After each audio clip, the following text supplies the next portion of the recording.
बिस्मिल्लाहिर्रहमानिर्रहीम, अस्सलाम वालेकुम। वेलकम टू माय चैनल दावत इस्लाम। मैं हूं आपका दोस्त शफकत अली ऑफिशियल।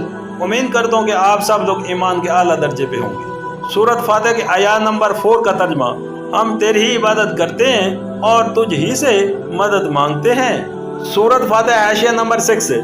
इबादत का लफ्ज़ भी अरबी ज़बान में 3 मानों में इस्तेमाल होता है: पूजा और परस्तें, इताअत और फर्मा बरदारी, बंदगी और गुलामी।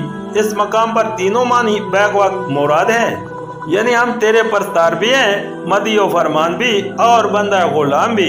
और बात सिर्फ इतनी ही नहीं है कि हम तेरे साथ ये तल्लक रखते हैं, बल्कि वाक़ई हकीकत ये है हमारा ये तल्लक सिर्फ तेरे ही साथ है।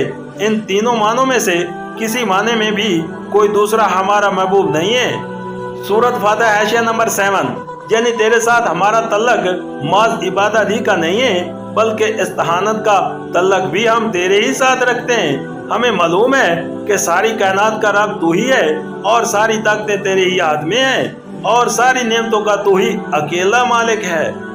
इसलिए हम अपनी हाजतों की तलब में तेरी तरफ ही रजू करते हैं। तेरे ही आगे हमारा हाथ फैलता है और तेरी मदद ही पर हमारा एतमाद है।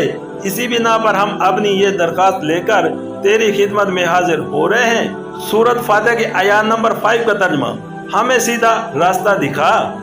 सूरत फातिहा हाशिया नंबर 8, यानी जिंदगी के हर शोबे में ख्याल और अमल और बर्ताव का वो तरीका हमें बता जो बिल्कुल सही हो, जिसमें गलत मबनी और गलत कारी और बद अंजामी का खतरा ना हो, जिस पर चलकर हम सच्ची फलाह और शहादत हासिल कर सकें। यह है वो दरख्वास्त जो कुरान का मुताला शुरू करते हुए बंदा अपने खुदा के हजूर पेश करता है।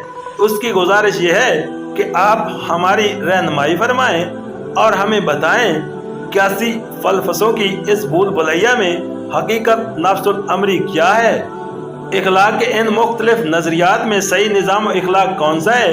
जिंदगी की इस बेशुमार पगडंडियों के दरमियान फिक्र अमल की सीधी और साफ शोहरा कौन सी है।